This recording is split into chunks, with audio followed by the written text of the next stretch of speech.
സാറിനോട് എനിക്ക് അതിനെ ചോദിക്കാൻ വായനയെ കുറിച്ച് തന്നെയാണ്. താങ്കൾ തിരക്കഥാകൃത്തും കഥ എഴുതുന്ന ആളാണ്. അപ്പോൾ സാറിൻ്റെ ഒരു വായന എങ്ങനെയാണ്? ചെറുപ്പത്തിൽ തുടങ്ങിയോ? ഏത് പുസ്തകങ്ങളാണ് വായിക്കുന്നത്? സാറിന് ഇഷ്ടപ്പെട്ട എഴുത്തുകാരനാരാണ്? അതിനെ കുറിച്ചൊക്കെ ഒന്ന് വിശദമായി തന്നെ പറഞ്ഞു. എഴുത്തുകാരനാവണമെങ്കിൽ വായിച്ചേ പറ്റൂ. നമ്മൾ സിനിമയിലായാലും ജേർണലിസത്തിലായാലും എവിടെയായാലും എഴുത്തുകാരൻ വായന തുടങ്ങിയത് വായന തന്നെയാണല്ലോ എഴുത്തുകാരൻ തുടങ്ങുന്നത്. അതുകൊണ്ട് അത് ഞാനതിൽ ഉൾക്കുകയാണ്. വായനയുടെ രഹസ്യം ഞാൻ പറയുന്നില്ല. പക്ഷെ ഞാൻ ഏറ്റവും അവസാനം വായിച്ച പുസ്തകം എന്ന് പറയുന്നത് ഗോപികൃഷ്ണൻ്റെ വികൃത രാഷ്ട്രത്തിൻ്റെ കഥയാണ്. അതെന്നെ വളരെ ആകർഷിച്ചൊരു, എനിക്ക് ഏറ്റവും അത് വായിച്ചു തീർത്തിട്ടില്ല. എൻ്റെ വായന മൊഴിയിൽ എൻ്റെ മേശപ്പെട്ട പുസ്തകമാണ്.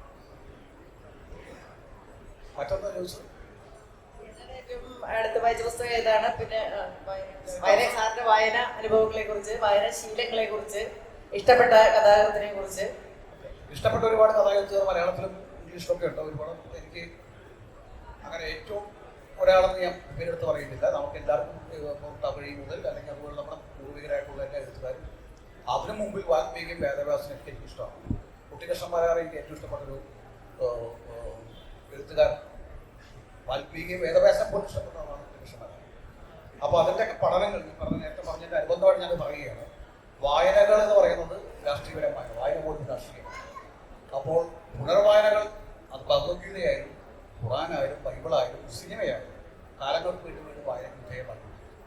അപ്പോൾ അത് സൃഷ്ടിക്കുന്ന ആൾ ആ കാലഘട്ടത്തിൽ നിന്നുകൊണ്ടായിരിക്കും അത് സൃഷ്ടിക്കുന്നത്. പക്ഷെ വായിക്കാൻ വീണ്ടും വീണ്ടും വായിക്കാനും പഠിക്കാനുമുള്ള അവകാശവും അധികാരവും കാലത്തിനുള്ളതാണ്. അതവർ ചെയ്തുകൊണ്ടിരിക്കും. അതിനെ പ്രത്യേക മാനങ്ങളുണ്ടാവും. തീർച്ചയായിട്ടും അത് ഞങ്ങളെല്ലാവരും സ്വാഗതം ചെയ്യുന്നതാണ്. അതുകൊണ്ട് തന്നെ ഇപ്പോൾ ഈ രോഹിദാസ് എഴുതി ഈ വാത്സല്യം എന്ന സിനിമ നമ്മളെല്ലാവരും കൈവരിച്ചതാണ്. പക്ഷെ പുതിയ കാലഘട്ടത്തിൽ പുതിയ കാലഘട്ടത്തിൻ്റെ വായനയിലൂടെ കാണുക അല്ലെങ്കിൽ കണ്ണിലൂടെ കാണുമ്പോൾ അത് ചിലപ്പോൾ ചില മാറ്റം ചില എതിരഭിപ്രായങ്ങൾ നമുക്കുണ്ടാകാം. എങ്കിലും കലാസൃഷ്ടി നിലയ്ക്ക് ഞാൻ അതിനെ ഒരു അംഗീകരിക്കുന്ന ഒരാളാണ്. കാലം മാറി, നമ്മുടെ രാഷ്ട്രീയം മാറി, നമ്മുടെ സാമൂഹിക പശ്ചാത്തലം മാറി. കാരണം നമ്മൾ പറയുമ്പോൾ ഇപ്പോൾ ഈ പ്രണയം എന്ന് പറയുന്നത് വാത്സല്യത്തിൽ ഇപ്പം ഹിറ്റ്ലർ അല്ലെങ്കിൽ ഹിറ്റ്ലറിലെ മാതാകുട്ടി സ്വന്തം സഹോദരിമാരെ ഒരു കളത്തിലുള്ളിട്ട് വളർത്തി എന്ന് പറഞ്ഞാൽ, ഇപ്പൊ ഏറ്റവും അവസാനം കാണുന്ന നമ്മുടെ പ്രണയിക്കുമ്പോൾ ഈ ദുരഭിമാന കൊല എന്ന് പറയുന്നത് പുതിയ സമൂഹത്തിന്റെ പുതിയ കാലത്തിന്റെ ഇതാണ്. അവിടെയും കാണുന്നത് ഒരു അച്ഛനോ അല്ലെങ്കിൽ ഒരു സഹോദരനാണ് തന്റെ സഹോദരി ആരെ പ്രേമിക്കണം, ആരോടും ജീവിക്കണം എന്നൊക്കെ തീരുമാനിക്കുന്നത് കുടുംബത്തിൽ തന്നെയാണ്. അതിന്റെ അന്നും കൊലയൊക്കെ തന്നെയാണ്. കൊലയൊക്കെ പണ്ട് ഉണ്ണിപ്പുള്ളതൊക്കെ നടക്കുന്നു. കാരണം ഒരു മാറ്റവും സംഭവിച്ചിട്ടില്ല. സാമ്പത്തികമായി നമ്മളൊക്കെ മാറി, അല്ലെങ്കിൽ നമുക്ക് വേറെ രീതിയിലുള്ള മാറ്റങ്ങളൊക്കെ ഉണ്ടായി. പക്ഷെ നമ്മൾ കുറെ കൂടി പിന്നോട്ടാണ് സഞ്ചരിക്കുന്നത്. എനിക്ക് പലപ്പോഴും തോന്നിയിട്ടുണ്ട്. നമ്മൾ മുമ്പോട്ടല്ല പോകുന്നത്. ഓരോ ചൂട് മുമ്പോട്ട് വയ്ക്കുമ്പോഴും 10 അടി പിന്നോട്ടാണ് പോകുന്നതെന്ന് എനിക്ക് ഇപ്പോൾ ഈ കാലം തോന്നിയിട്ടുണ്ട്. പക്ഷെ കാലം മാറുമായിരിക്കും. ഇപ്പോഴത്തെ കാലം എങ്ങനെയാണെന്ന് വെച്ച് കഴിഞ്ഞാൽ, സിനിമയുടെ കാലം എങ്ങനെയാണെന്ന് വെച്ചാൽ പുതിയ കാലമാണ്. എനിക്കും സാറിനൊക്കെ കൂടുതൽ അംഗീകരിക്കപ്പെടുന്നതല്ല. കാരണം ഞങ്ങൾ വളർന്നു രൂപപ്പെട്ടമായ കാലം, ആ കാലത്തിൽ അഭിമാനം കൊള്ളുന്നവരാണ് ഞങ്ങൾ. അതിൽ തെറ്റുകളൊക്കെ ഉണ്ട്. എങ്കിൽ പോലും ഞങ്ങളുടെ കാല് ഊതി നിൽക്കുന്ന കാലം ഞങ്ങൾക്ക് തള്ളി പറയാൻ പറ്റില്ല. പുതിയ കാലമാണ്, പുതിയ മാറ്റങ്ങളാണ്. അപ്പോൾ അതുകൊണ്ട് അതേക്കുറിച്ച് കൂടുതൽ പറയാൻ നല്ലതായിരിക്കും, കുറെ കൂടി പറയാൻ നല്ലത്.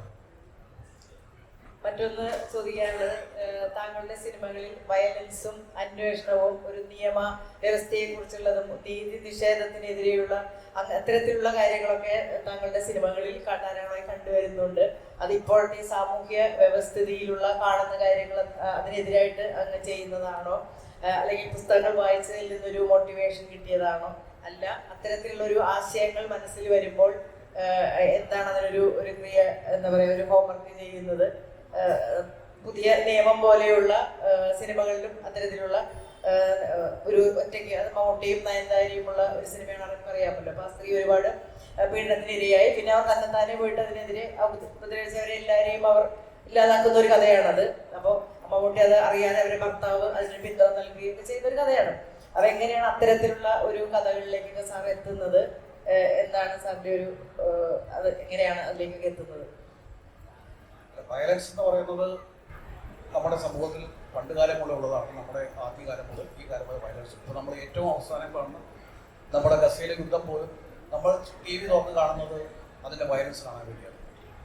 കാരണം എത്ര പേര് കൊല്ലപ്പെട്ടു, അതിൻ്റെ ഒരു കണക്കാണ് നമ്മൾ വായിച്ചു. നമ്മൾ അതിനെന്തുമായിക്കോട്ടെ, ഹമാസിനെ അനുകൂലിച്ചാൽ ഇസ്രായേലിനെ അനുകൂലിച്ചാൽ എത്ര പേര് മരിച്ചു എന്നാണ് കണക്കെടുക്കുന്നത്. അപ്പോൾ യുദ്ധത്തിന് ചുറ്റും നിൽക്കുന്ന ഒരു സംഭവമാണ് നമ്മൾ. ഈ വയലൻസ് എന്ന് പറഞ്ഞാൽ നമ്മുടെ ജീവിതത്തിൽ അങ്ങോളം നമ്മുടെ ചുറ്റപ്പെട്ട് കിടക്കുന്ന, നമ്മൾ ഇങ്ങോട്ട് റോഡിലേക്ക് ഇറങ്ങിയാൽ തിരിച്ചെങ്ങനെ വരും നമുക്ക് പറയാൻ പറ്റില്ല. വയലൻസ് നമ്മുടെ ചുറ്റുമുണ്ട്. അപ്പോൾ വയലൻസ് നിന്ന് മാറി നിന്നുകൊണ്ട് അല്ലെങ്കിൽ ഇതൊന്നും ഇല്ല, ഒരു ഒരു വലിയ വർഗീസ് നടക്കാണ് ഞാൻ ജീവിക്കുന്നത് പറഞ്ഞ ഒരു മൂഢ സ്വർഗത്തിൽ അല്ലെങ്കിൽ അങ്ങനെ ഒരു സ്വർഗത്തിലല്ല ഞാൻ, അങ്ങനെ സങ്കല്പത്തിലല്ല ഞാൻ ചെയ്യുന്നത്. വയലൻസ് എൻ്റെ ചുറ്റുമുണ്ട്, എൻ്റെ ചുറ്റും എൻ്റെ സമൂഹത്തിന്, ഞാൻ ജീവിക്കുന്ന സമൂഹത്തിന് ചുറ്റും വയലൻസ് ഉണ്ട്. അപ്പൊ അത് എൻ്റെ സൃഷ്ടി ചെയ്ത് മാറ്റിയൊക്കെ എനിക്ക് പറ്റില്ല. പിന്നെ ഈ പറയുന്ന സിനിമയുടെ കഥകളെ കുറിച്ച് പറയുമ്പോൾ പലപ്പോഴും തോന്നിയിട്ടുള്ളത് ഇത്ര ആധികാരികമായൊന്നും പഠിക്കേണ്ട കഥകളൊന്നും അല്ല ഞാനൊന്നും എഴുതിയിട്ടുള്ളത്. കാരണം അതൊക്കെ ഒരു ട്രിക്കാണ്. ഒരു വാണിജ്യ സിനിമയുടെ കഥ എന്ന് പറയുന്നത് നിങ്ങൾ വ്യക്തമായി മനസ്സിലാക്കേണ്ടത് അതൊരു തന്ത്രം മാത്രം, ട്രിക്ക് മാത്രമാണ്. ജയിപ്പിച്ചെടുക്കാനുള്ള ഘടകങ്ങൾ മാത്രം അതിൽ വെച്ചുകൊണ്ടുള്ള ഒരു ഒരു എന്താ പറയുക, ഒരു എക്സസൈസ് മാത്രമാണ്. അതാണോ ഞങ്ങളുടെ സൃഷ്ടി എന്ന് വെച്ചാൽ അതൊന്നുമല്ല. ഞാൻ ഏറ്റവും കൂടുതൽ പുസ്തകങ്ങൾ വായിക്കുന്നത് രാഷ്ട്രീയ പുസ്തകങ്ങളാണ്. എൻ്റെ രാഷ്ട്രീയ വായനയുടെ രാഷ്ട്രീയം ഞാൻ സിനിമയിൽ കൊടുക്കാറ്. കാരണം എൻ്റെ രാഷ്ട്രീയം എൻ്റെ സ്വകാര്യ സിനിമകളാണ്. അത് മുദ്രാവാക്യ സിനിമകളോ അല്ലെങ്കിൽ ഇങ്ങനെയുള്ള ഒരു സിനിമയുടെ ആശയത്തിലൂടെ കടത്തിക്കൊണ്ട് പോകാനുള്ള ഇല്ല, അത് ഞാൻ ചെയ്യാറുമില്ല. അതുകൊണ്ട് എൻ്റെ സിനിമ, ഞാൻ എന്താണ് പറയുന്നത്, എൻ്റെ സിനിമാ കഥകളുടെ അതേ സത്യസന്ധമാണ് തുറന്ന് പറയുന്നത്, എൻ്റെ സിനിമാ കഥകളാണ് എൻ്റെ ചിന്ത. അങ്ങനെ പറഞ്ഞു കഴിഞ്ഞാൽ അത് വലിയൊരു കാമുക്യമായി മാറും. അതുകൊണ്ട് ഇപ്പൊ പ്രതികാരം ചെയ്യുന്നൊരു ഭർത്താവ് അല്ലെങ്കിൽ പ്രതികാരം ചെയ്യുന്നൊരു വക്കീൽ അല്ലെങ്കിൽ പ്രതികാരം ചെയ്യുന്നൊരു ഗുണ്ട, അതാണ് ഞാനെന്ന് പറഞ്ഞാൽ അത് വളരെ കാമുക്യമാണ്. അതല്ല സംഭവം. നമ്മൾ ഒരു കച്ചവട സിനിമയുടെ ഭാഗമായിട്ട് നിൽക്കുമ്പോൾ ഒരു പൊതുവികാരത്തിന്റെ ഒരാൾക്കൂട്ടം ഉണ്ടാക്കാൻ വേണ്ടി ചെയ്യുന്ന പാട്ടും സംഘടന ഉണ്ടാക്കുന്ന ഒരു ട്രിക്കാണ്, ഒരു മാസ്പരികത ഉണ്ടാക്കുന്നത്. അതിന്റെ ഭാഗം മാത്രമേ ഉള്ളൂ. ഒക്കെ അല്ലാതെ വലിയ ഒരു ചിന്തയോട് ഞാൻ വാക്ക് ചെയ്യാറില്ല. ഞാനിത് തുറന്നു പറയുമ്പോൾ ആധികാരികമായി സത്യസന്ധമാണ് ഞാൻ പറയുന്നത്. സിനിമ എല്ലാ കഥകളും അങ്ങനെ തന്നെ വിശ്വസിക്കുന്ന ആളാണ്. ഇപ്പൊ നമ്മൾ കാണുന്ന ലോകേഷ് കനകരാജന്റെ സിനിമയും വിക്രമായാലും ഇതെല്ലാം തന്നെ ഒരു വീരക്കോണത്തിൽ നട്ടോട്ടിലത് കമലഹാസൻ വെടിവെക്കുന്നതാണ് ഏറ്റവും വലിയ സിനിമ എന്ന് പറഞ്ഞാൽ ഞാനത് സമ്മതിക്കുന്നു. അത് ശിവദാശിയുടെ പടക്കം പോലെ ഞാൻ കാണുന്നു. കൊണ്ടുപടം പണ്ട് ഇവിടെ ഒക്കെ ചെയ്ത പടങ്ങളൊക്കെ തന്നെയാണ്. അതിനേക്കാൾ മനോഹരമായ. അപ്പൊ ഈ പുതിയ കാലത്തിന്റെ ടെക്നോളജി വെച്ച് അത് ചെയ്യുന്നത് മാത്രമേ. പക്ഷെ അത് എന്ത് ആശയം ചോദിച്ചു കഴിഞ്ഞാൽ എനിക്ക് സമ്മതിക്കാൻ പറ്റില്ല. അതൊന്നും വലിയ മലയാളി കണ്ടുപിടിക്കേണ്ട ഒരു സിനിമയാണ് ഞാൻ വിചാരിക്കുന്നത്. വലിയ സിനിമയാണ് എനിക്ക് തോന്നുന്നു. മലയാളിയിലെ ഒരു പക്ഷേ എ വി രാജന്റെ ചെയ്യുന്ന സിനിമകളെ കണ്ടിട്ട് എനിക്ക് എന്തൊക്കെ വലിയ സിനിമകൾ ആശയം. അതുകൊണ്ട് എന്റെ കുറ്റന്മാരാണെന്ന് ചോദിച്ചാൽ ഞാൻ ഇന്ന് മലയാളിയാണ്. ഞാൻ നമ്മളായിട്ട് പറയുന്നതാണ്.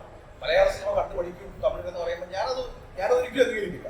വേണമെങ്കിൽ മലയാള സിനിമ അവർ കണ്ടുപിടിക്കേണ്ടത് ഞാൻ ഇപ്പോഴും പറയും. കാരണം നമ്മുടെ കഥകളും നമ്മുടെ സാഹിത്യവും നമ്മുടെ ലിറ്ററേച്ചറൊക്കെ വളരെ ആഴത്തിലാണ്. അതുകൊണ്ട് പുതിയ പ്രവണതയാണ് ഇപ്പോൾ. എന്നെ പണ്ടി വെച്ചിരിക്കുകയെന്ന് ചോദിച്ചുകൊണ്ട് തമിഴ് പടത്തെ കാണിച്ചുകൊണ്ട് ഇത് കണ്ടുപിടിക്കും എന്ന് പറഞ്ഞു കഴിഞ്ഞാൽ എനിക്ക് തോന്നുന്നില്ല കമൽ സാറിന്റെ ഒരു കിരീടവും അല്ലെങ്കിൽ ഇവിടെ നിന്ന് സിനിമകളോ തമിഴ്നാട് ഞാൻ കിട്ടില്ല. തിരക്കഥകൾ എഴുതിക്കൊണ്ടിരുന്ന സാർ എങ്ങനെയാണ് സംവിധാന രംഗത്തേക്ക് വന്നത്? അതിൽ തിരക്കഥ എഴുതുന്നതാണോ സംവിധാനം ചെയ്യുന്നതാണോ കൂടുതൽ ഇഷ്ടം? തിരക്കഥ എഴുതുന്നത് തന്നെയാണ് എനിക്കിഷ്ടം. സംവിധാനം ഭയങ്കര ശാരീരികമായിട്ട് ഭയങ്കര ബുദ്ധിമുട്ടുള്ള പരിപാടിയാണ്. പിന്നെ പലപ്പോഴും ഒരു കാലം കഴിയുമ്പോൾ നമുക്ക് ചില കഥകൾ നമുക്ക് തന്നെ പറയാൻ സാധിക്കും, അല്ലെങ്കിൽ നമുക്ക് തന്നെ അത് നമ്മുടെ ഇഷ്ടത്തിന് പറയാൻ പറ്റുമോ എന്നുള്ളൊരു ചിന്തയെ നൽകി നമ്മൾ ഒരു സിനിമ ചെയ്യണം. സാങ്കേതികമായ ഡിമാൻഡ് ചെയ്യുന്നതൊന്നും ആയിരിക്കില്ല. ഒരു എഴുത്തുകാരൻ ചെയ്യുന്ന സിനിമയിൽ എപ്പോഴും ചെറിയ സിനിമ തന്നെയായിരിക്കും. അങ്ങനെ ആവാമെന്നല്ല ഞാൻ പറയുന്നത്. എൻ്റെ കാര്യം ഞാൻ പറയാം. അതേസമയം എനിക്ക് മറ്റവർക്ക് എഴുതാനാണ് കൂടുതൽ ഇഷ്ടം. എൻ്റെ എല്ലാ സംവിധായകർക്കും, എൻ്റെ സുഹൃത്തുക്കളായിട്ടുള്ള എല്ലാ സംവിധായകർക്കും വേണ്ടി എഴുതി ചിന്തിക്കുന്ന വരുന്നതൊക്കെ എനിക്ക് ഇഷ്ടമുള്ള കാര്യമാണ്.